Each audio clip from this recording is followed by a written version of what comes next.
I am Jim Collison, and this is Gallup's Call to Coach, recorded on April 16th, 2024.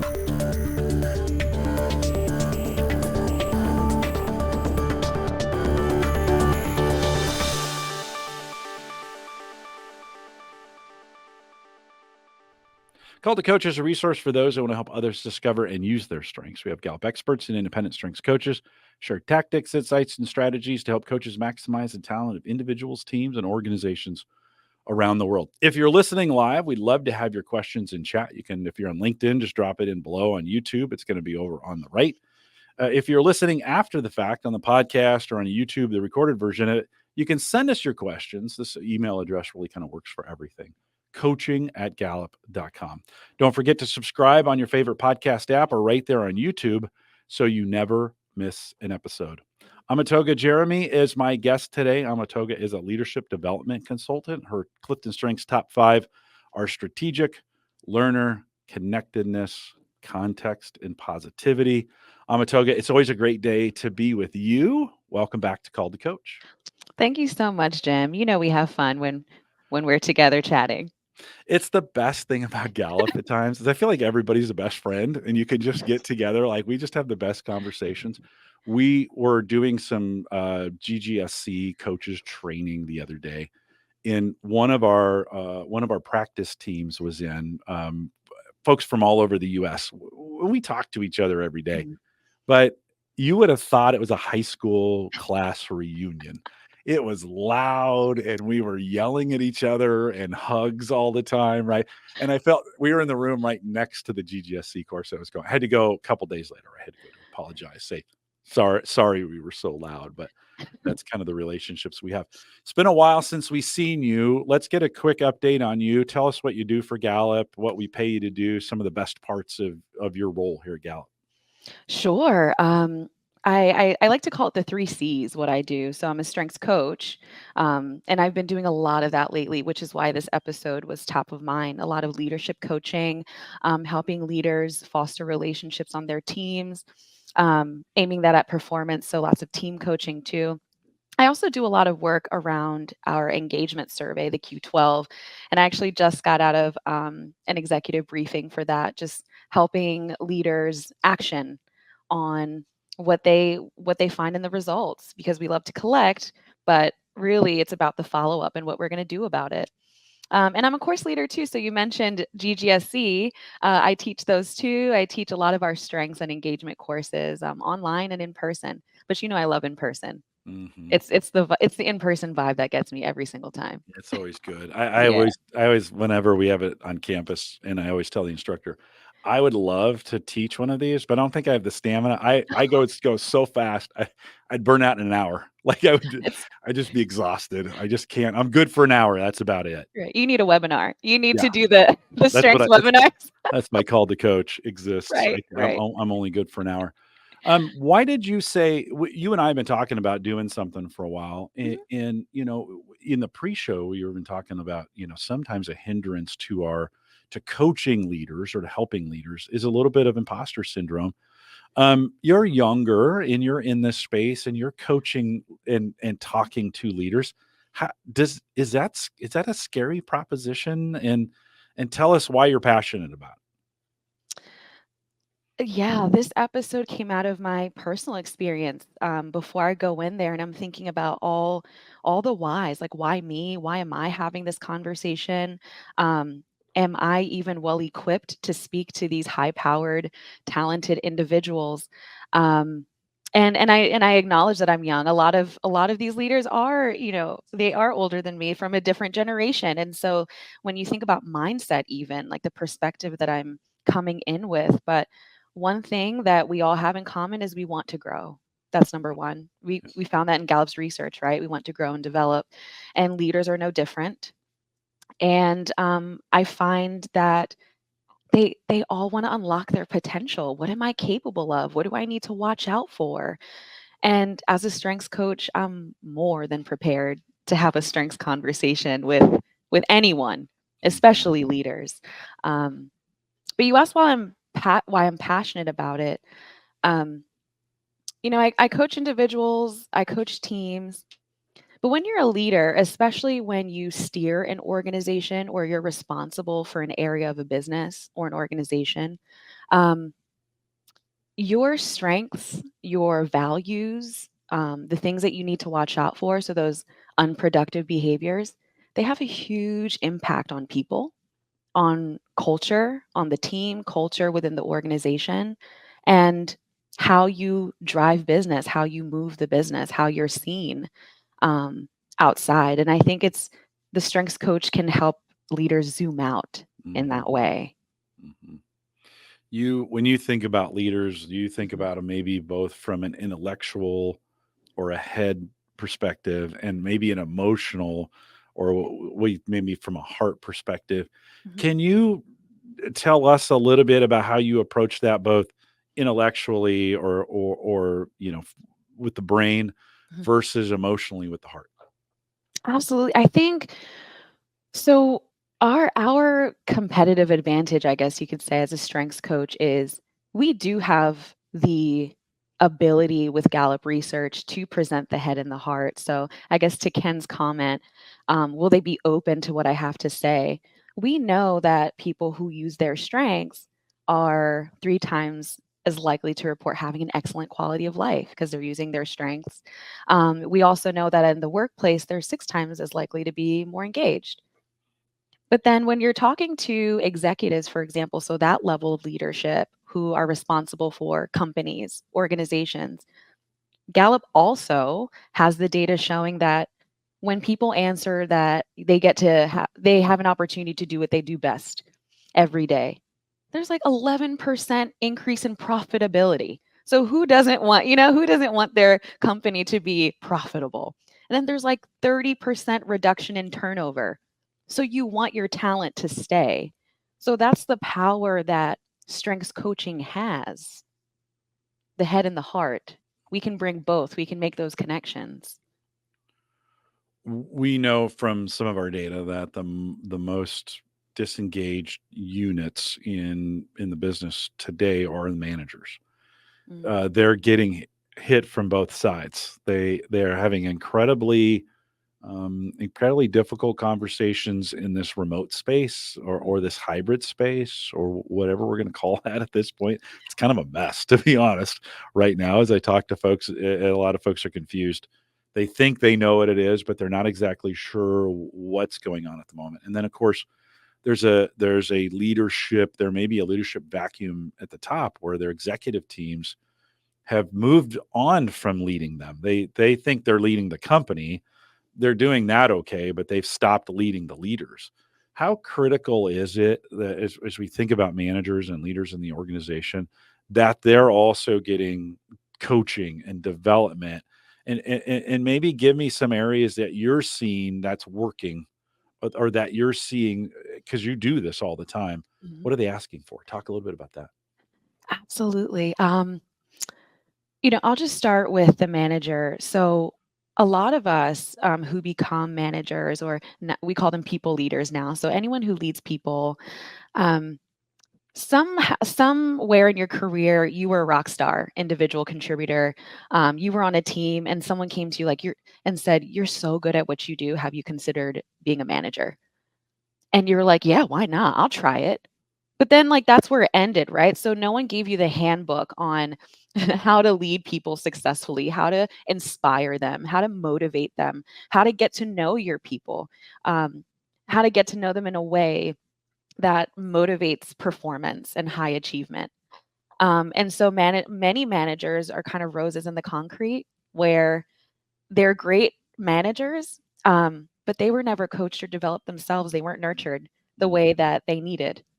And so, our coaching sessions are certainly that. They feel like they're being supported.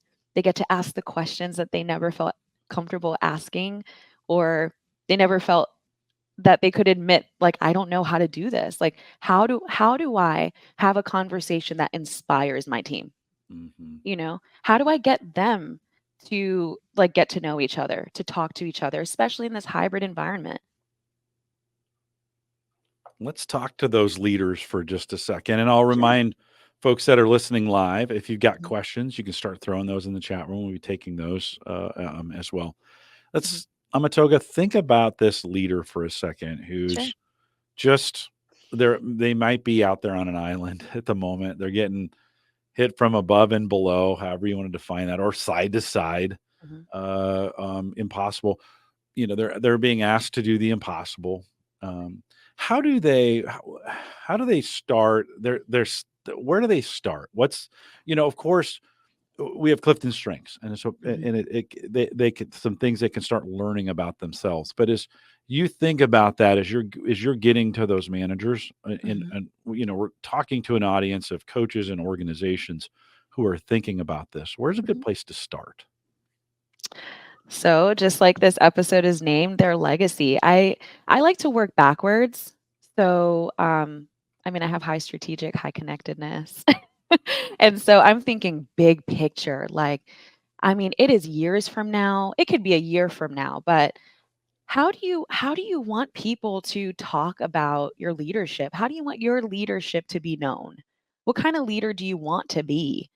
What are the words you want people to say about you? Um, like start there, like your team, the work that you do. How do you want, how do you want your impact on the communities that you serve or on the like your impact on the industry that you work in? Like, what do you want that to be? Like zoom out for a second on this task that you have to do or on this process that you have to, roll out to your people.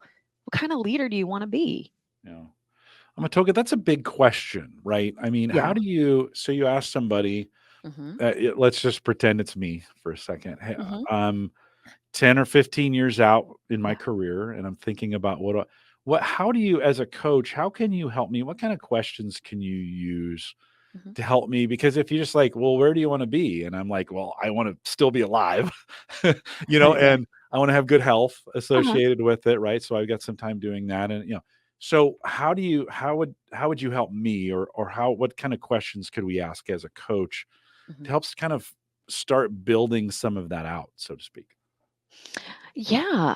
So we actually already have the tools as a strengths coach. So, for example, um, when we're talking about strengths and weaknesses, Mm, so helping leaders to identify kind of what's their unique contribution to the team or to the organization as a leader, kind of what's one thing that they do that no one else does, kind of how do they create the conditions for ideas and solutions to emerge, what might they need to watch out for, like as a leader, especially when you're leading people, what have been that feedback that you've gotten from your team or throughout your career that you kind of know that you can get in your own way or get in other people's way? mhm, Um, you know, so that theme awareness that we learned in the mhm. strengths coaching, that help and hinder, now you just aim it within the context of leadership. Now you're leading people, you're leading a team, or you're leading an organization. Do you think it's harder to have that conversation with an older leader who's been doing it for a while versus a younger leader who may not have all the experience? But I kind of think is experience a benefit, a drawback, or is it just different? As we think, Joseph in chat, I think, says it's nice. What's the horizon, and Yeah. where's your place on that horizon? As you work with leaders, is it easier younger, easier older? Does it not matter? Talk a little bit about that as we find people, on the career spectrum, so to speak. You're right. It is just different. But I think something that kind of levels the playing field is talking about successes or peak experiences in their or successes in their leadership experience or peak experiences, because someone who has more years under their belt, they can certainly, point to some wins. And I think it's really motivating for a young leader to think about, okay, well, maybe I've only been doing this for 6 months.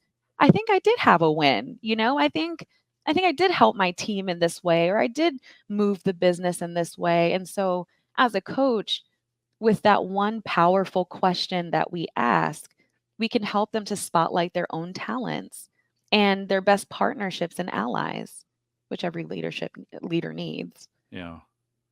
When what are some common thing? What are there some themes that you're hearing as we think about starting with the end in mind? As Mhm. stealing, I think that's a Covey thing. Yeah. Starting with the end in mind, are there themes that you hear consistently? And let's think about working our way. If we're going to start with the end and working our way backwards, Mhm. what do you hear? And then how do you start backing into that? Hmm. Like what do I hear from our leaders? Yeah, if you spent Mhm. time with leaders, do you hear common themes when you ask that question of where do you want to be? We talk in the title, we use the word legacy. That's a Mhm. pretty generic, like Yeah. okay, what and you mentioned a few, maybe you want to, work you want to be a giver, a person who can continue to give either financially or with their time. Maybe you want to be a leader who's a mentor, maybe you want to build something, right? Do Mhm. you hear I don't do a lot of this, so I don't know. But do you hear are there common threads in that? Or do you hear things that allow you to start working back to not necessarily today, but to the more current future?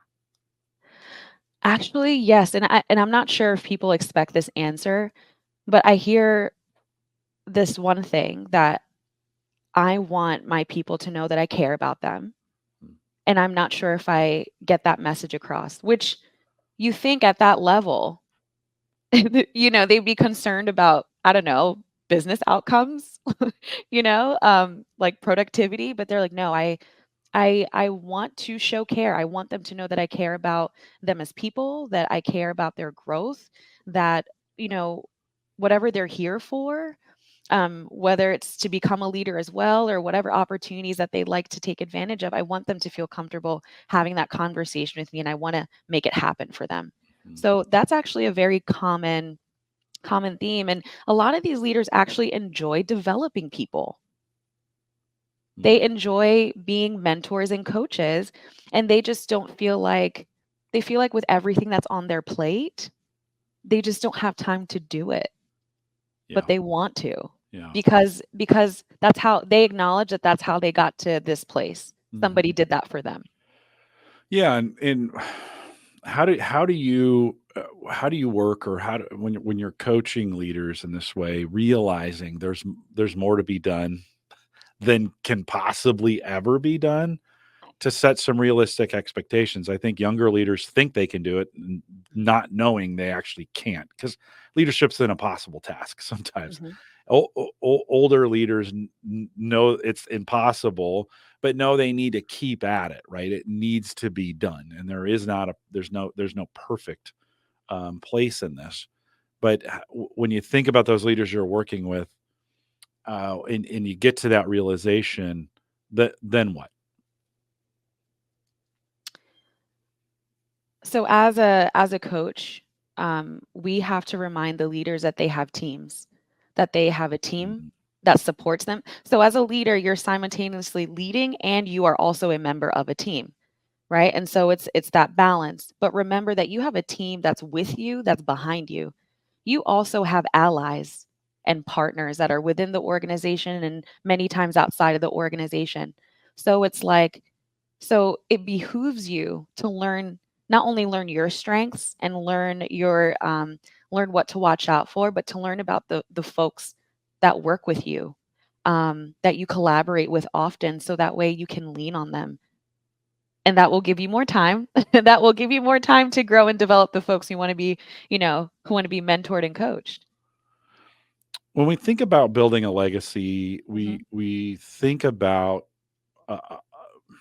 a vision of what things could be Hmm. or what I want them to be. But Yes. oftentimes, life doesn't give us all the cards. Like we think, hey, 25 years ago, there's no way you could have told me I'd be podcasting. Like I Hmm. didn't know. Hmm. So how also as you think about working with leaders, how do you build for or account for the unknown in that? Especially maybe in the career area, or thinking, well, this is probably a separate question, but they're leading and maybe they shouldn't be, right, in Hmm. some cases. So I don't know. What does that respond to that? And that's a reality. I was just working with a client. He was in one of my leadership development courses, and he came to me and he's like, "I'm actually really considering moving into a different type of position because I realized I love mentoring and coaching and I'm not doing it in my current position. And I'm really excited about this." So, yes, those shifts can certainly happen. And that's the power of strengths coaching. And that's why we have to have conversations with our leaders about what truly fills your cup. What brings you fulfillment? What brings you joy? What's the most favorite part of your job? Mm, What you do every single day. And we start to build towards that future. Because then we put it together and we start talking about, okay, what's your legacy going to be? What are you going to get into in the future? yeah. Do you find some people don't know, and they're not able to articulate that? And Mhm, what do you do? You're a coach. You're coaching leaders, and we do this all the time, both for embedded organizations and for folks, maybe entrepreneurs mhm, that are doing this on their own. mhm. What if they get there and they say, I'm a toga. I don't know. Like I don't. I'm just trying to get to tomorrow. To be honest with you, Yeah. right? Which may be an engagement problem. But what do you do when Mhm, that happens? mhm. That's why the Clifton Strengths Report is so helpful Mm, because our strengths are, give us some clues as to, what brings us energy and what drains us. Our Clifton Strengths also gives us some a springboard to think about what is most important to us. That's how Gallup defines values. What is most important to me? Somebody who has high strategic, someone who has high connectedness, right? I have a save the world mentality with high mm, connectedness. So mm, mm, there's a lot of things that I can get into in the future to do that, but it's a starting point. So the report, start there. mhm.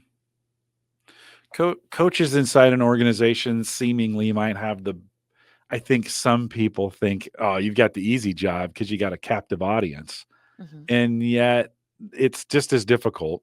As you think of the tools, you mentioned, of course, the assessment itself, but as you're working with leaders, what do you like, or what's your go-to tool to begin to start having some of those conversations? And maybe this isn't this conversation of who you want to be, where do you want to go, may not be a one and done. This may not be in your first 90-minute or 60-minute conversation, right? So how do you, as you think about that with leaders, what other tools do we have that can be used to working with leaders in this way? absolutely. So, Jim, full full disclosure, I Yeah. have to go get my computer charger Okay. because I'm that person The that forgets battery, to yeah. bring it down. Well, Yes, we don't wanna lose you. Okay, tell you what, while you're doing uh-huh, that, there's been a couple comments in chat, so you go do great. that, and I'll cover some of those because we don't want you to disconnect, so go and do that. Okay.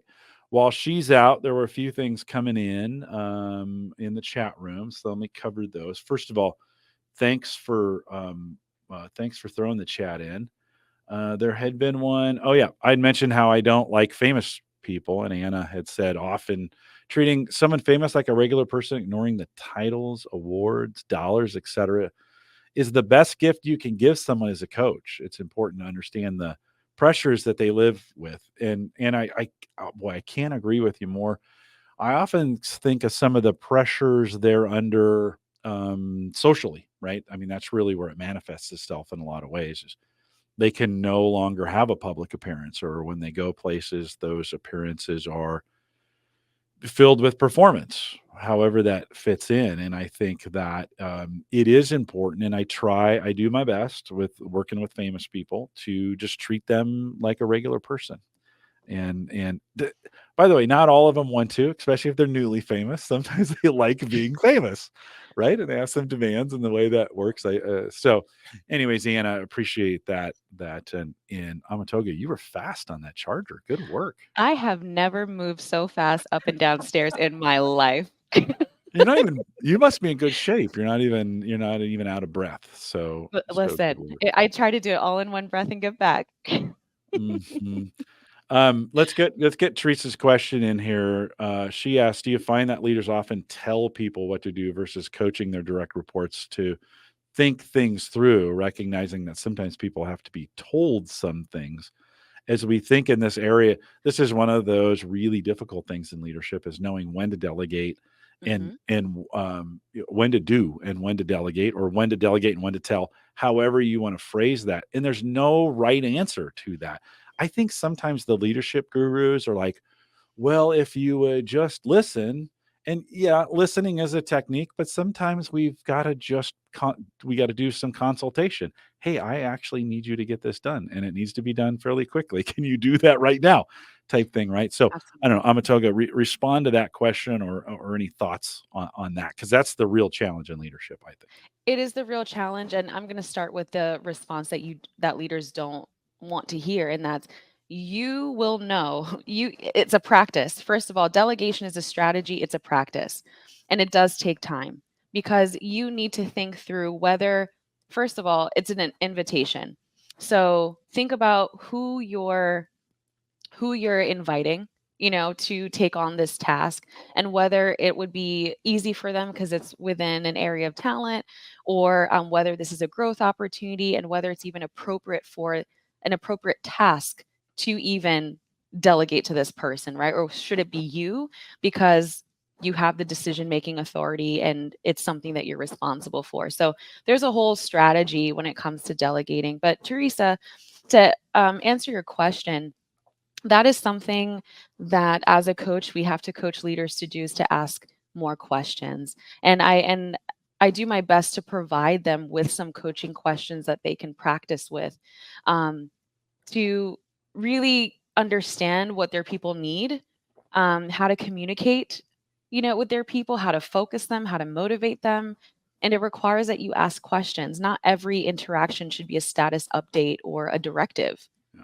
Yeah. There should be Yeah. different types of conversations with your team. And so that is something that I emphasize.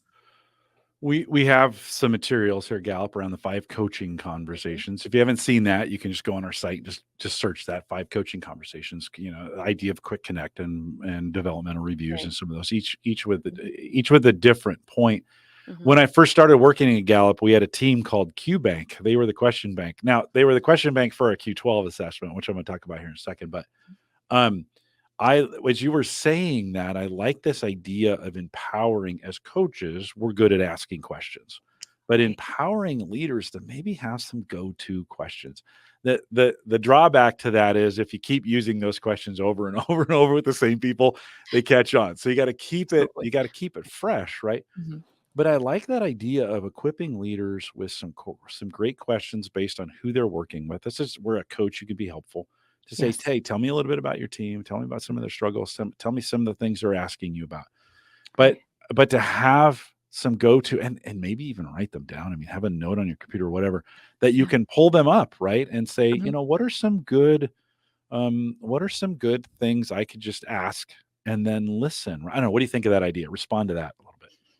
Absolutely. I mean, I guess you see, this is where the line between coaching and consulting, can be a little fuzzy because now I'm making this tactical and practical. Like, yes, after our conversation today, here's 3 questions that would help you to address the burning needs on your team that you Mhm. can practice. Um, and so, I know that we're not supposed to pe- you know, tell them what to do, but I can't help it. You're in need, and I have what you need, so I'm gonna give you the question. Yeah.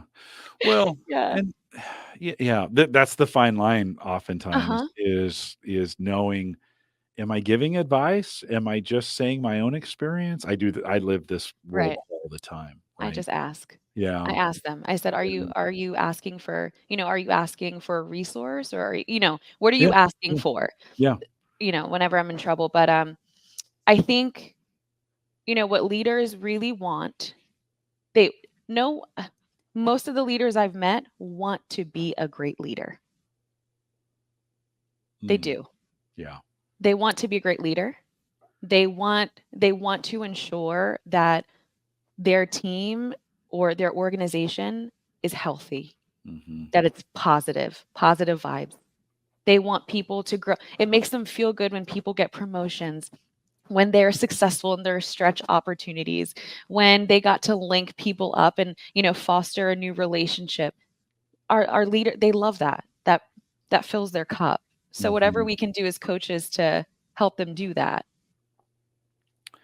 Love that statement of, nobody starts out intending to be a bad leader, right? No. Or wakes up one morning and says, "You know what? Today I'm going to be awful. I'm just going to be awful today," right? And so coming at that from they want to, the desire is there. Mhm. Sometimes we just need to help them get there. Can we got a bunch of questions coming in? Sure. Is that okay? Heather asks, I have a leader that is so focused on their legacy that she's missing connections in relationship, therefore degrading or fighting against the amazing work she's done. Any advice there? Can you have too much thought on the future? I guess can you be looking so far ahead you're not paying attention to what's going on now? Absolutely, and we know that there are some strengths that are more prone to that than others, right? Like high futuristic, for example, or high significance. Um, but one thing, when an individual is so focused on their own legacy, as a coach, we can really ask questions about the people that have contributed to this legacy. So the relationships that help them to make these achievements happen, the partnerships that they have, the allies that they have.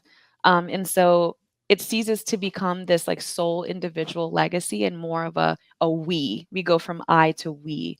And so as a coach, that's where I would start. Mm. um, so that way this person can remember that there are relationships that allow for them to get this amazing work done. It wasn't done by themselves. Well, that is the trick sometimes is knowing, like, "Hey, am Mhm, I focusing too far ahead or am I focusing in the now?" mhm, Certainly, the tyranny of the urgent can cause us to focus all on today. The right. promise of the future, which feels good. I think sometimes when we think about the future, what it could be, because it's the way we made it up, it floods our body with endorphins. We're like, "Man, this feels really good." It's one of the things, when we think about a CliftonStrengths debrief, you hear all these positive things about yourself, and it just floods your body with endorphins. You're like, "Good gosh, this feels good. I just wanna do this all the time." Yet reality sets in, and we need to have some things in place, I think, right? Mhm, This is where you're talking for a leader, this is where a coach can be helpful because you can begin to then bounce those, "Hey, am I focusing too far ahead? Am I mhm, too caught in the weeds? How do mhm, I find center?" Those are conversations that for someone who knows you and is coaching you and is able to help you in that way, right? That mhm. they can, and coaches, this is what you need to stop talking about and start listening for in those that you're coaching leaders, in that. Would you add anything to that, Amatoga?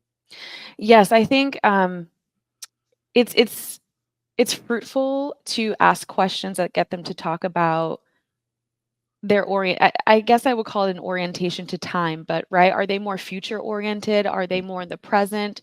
Are Mhm. they, more past orientation? And again, we have strengths that kind of lean towards that time of the timeline strengths, I call them. Right? And I would also ask questions to get them to identify what kind of contributor they are. So are they more naturally independent and more individual contributor? Are they a natural collaborator? Are they people, do they like to seek outside counsel and expertise? Like Mhm. how do they make their contributions? Again, if you're too really focused on legacy and not enough on relationships. It's like these are the types of things that people need to know about themselves Yeah. Well, I that was can gonna help ground them. I Yeah. was gonna say that is that sometimes knowing that's half the battle, and then maybe Right. working with the leadership teams around you to say, "You know what? I'm very good at strategic forward thinking," or Right. we have some of these, they're so good here at Gallup, these relationship managers who know how to they just love people, Mhm. and they're Mhm. just so good at it, and you're just like, I'm in awe of them. I just like, how do you do that? That is so awesome. But knowing that, right? Mhm. Knowing that our leadership roles lean that way, I think. And then coaches helping leaders to know Mhm. that. I think sometimes, especially new, they get into leadership role and they're new, they have some predisposed biases that have been put on them about what leaders should be, and so they try to be everything instead of being what they're best at, right? Uh-huh. And they need some work. They need some help. They need some conversations. Anna made this comment, and I don't think she meant it this way, but this is the way I'm going to take it. Is we were talking about questions, and Mhm. I think these are a couple great questions, actually coaching questions. Anna, not sure you meant it that way, but she says we have a conversation about the role of a leader to open doors. Mhm. This is and I love these questions. Who has opened doors for you, and what did they do? I think these are great leadership Yes. questions, right? How They are are. you opening doors for your team? Yes. So, who's been influential and has changed things for you? And then how Mhm. can you do that? I don't know, Amatoga, what would you add to that? Those are beautiful questions, I think. They are. I just love just like the horizon question, right? They're also coming with beautiful imagery, just the visual that I get. But that's exactly it. As a leader, no matter what your role or function is in what industry, you do have to remove barriers for your team, barriers to their success. That is one thing you have to do. It can be something as simple as, calendaring, or it can be something more complex. But you're right. I mean, leaders have to acknowledge that they did not get here by themselves, that they had a mentor, they had a coach.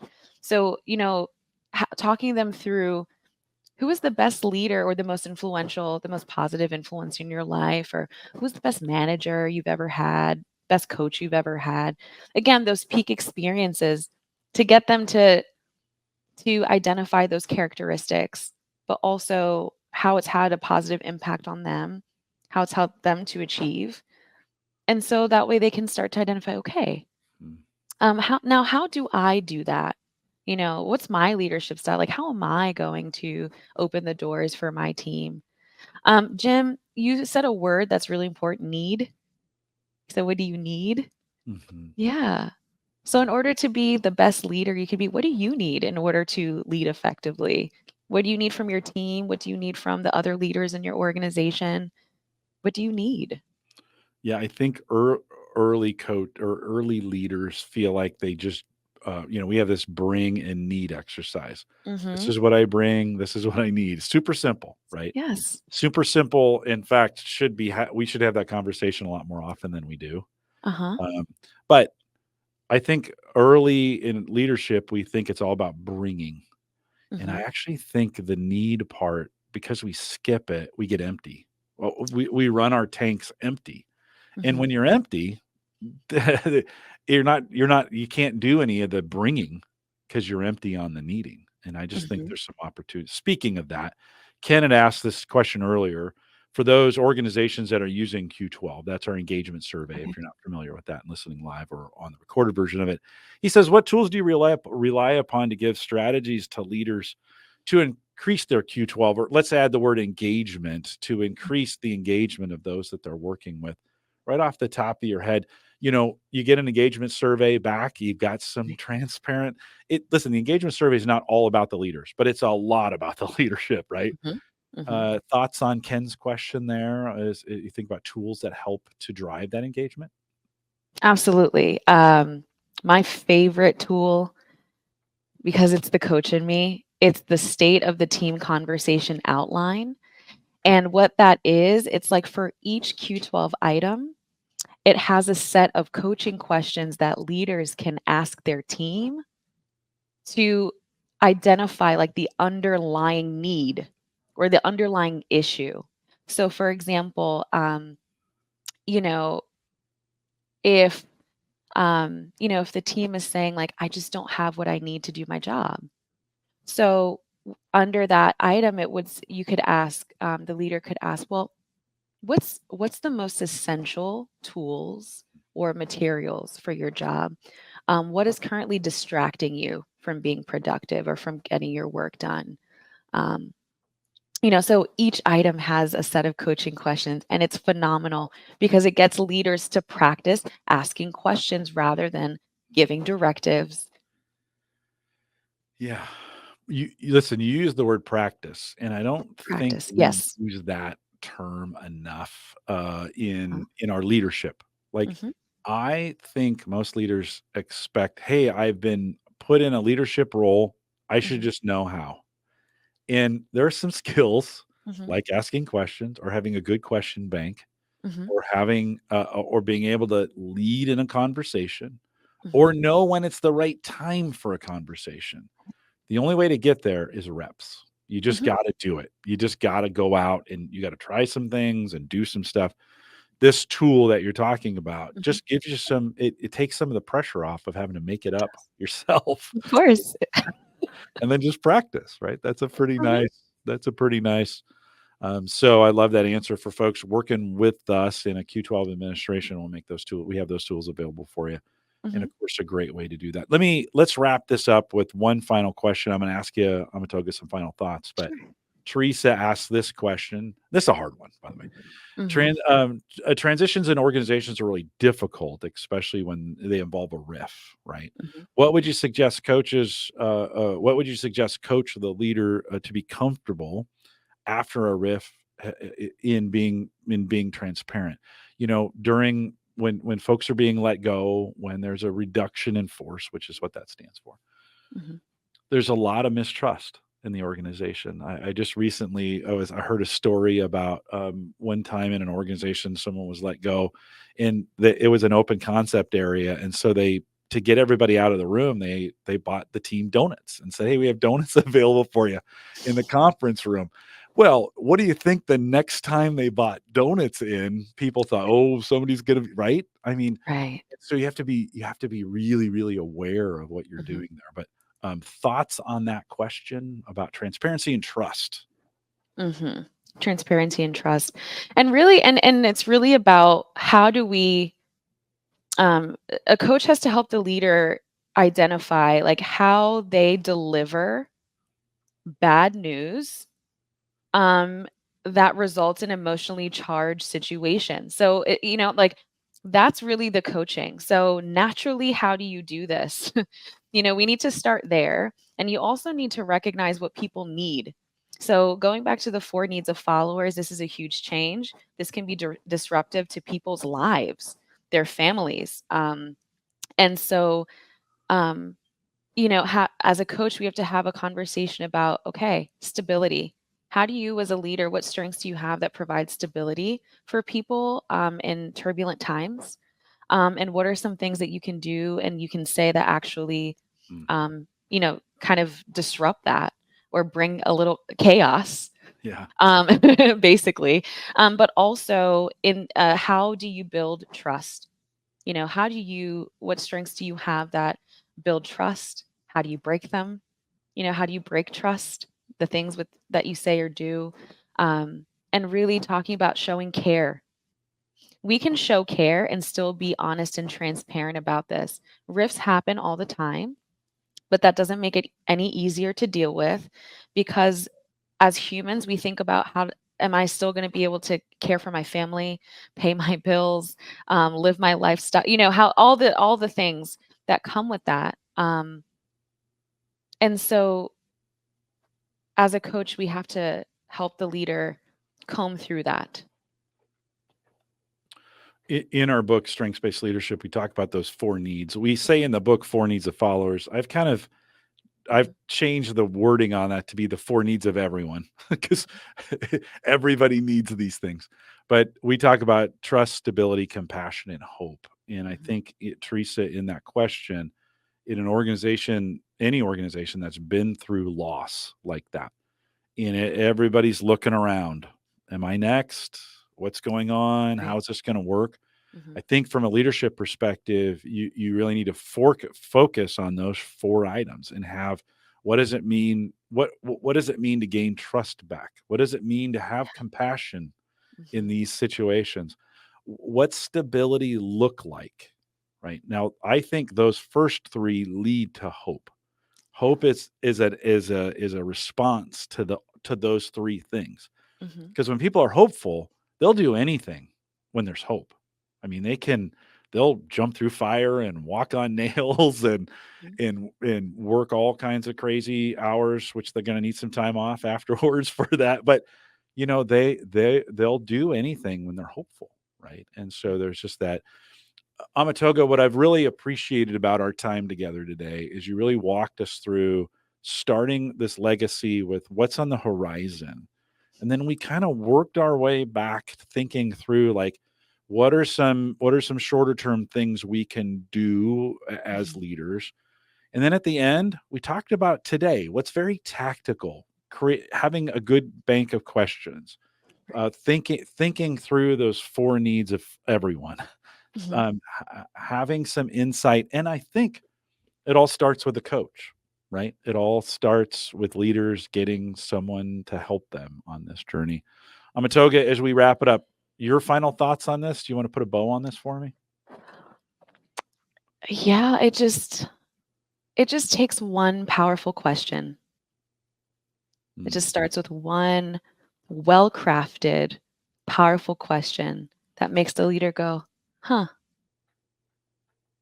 I never thought about it like that before." Well, Amatoga, thanks for, and by the way, I think a well practiced question in that. Yes, uh-huh, well practiced. A well practiced question. Thank you for spending time with me today. Always great to be with you. And thanks for bringing your experience and your wisdom on this. I know the chat room is appreciative as well, as they're jumping in. Perspective is everything. And Justin, we recorded it for you. He just got off a train and said, "Oh, I made it late." Well, we recorded it for you. So, Justin, thanks for coming in anyways. Amatoga, thanks. You hang tight for me 1 second. Let me close this up and then we'll wrap it for today. With that, we'll remind everyone to take full advantage of all the resources we have available in Gallup Access, my.gallup.com. Log in and you can see what resources we have available for you there. Lots of resources available on gallup.com as well. Head out there, search by the topic that you're looking for, and we've probably written about it, or we might even have a webcast on it. So we'd love to have you take advantage of those. For coaching, master coaching, or if you want to become a Gallup certified strengths coach, we only mentioned coaching about 8,000 times today. And so if you're interested in any of those or have any questions, we do coach coaches as well. You can contact us, coaching@gallup.com. We'd love to have you part of that process. If you want to join us for the 2024 Gallup at Work Summit, which as we're recording this right now is just 45 days away, and the it's time, May 1st is the cutoff for the early bird rate. So if you're listening live, you probably want to act fast. If you're listening to the recorded version, it's probably too late, but you can still join us virtually or for the regular price. And we'd love to have you here in Omaha. So join us there, gallupatwork.com. Stay up to date on all our future webcasts by joining us in our Facebook or LinkedIn groups. You can find us on just about every social platform by searching CliftonStrengths. If you enjoyed it, like it, share it, hit the subscribe buttons, all the things the kids tell you to do on YouTube, subscribe, hit like, all that other stuff. Thanks for coming out today and being a part of this. If you're listening live, thanks for coming out. We'll see you guys next time. With that, we'll say goodbye, everybody.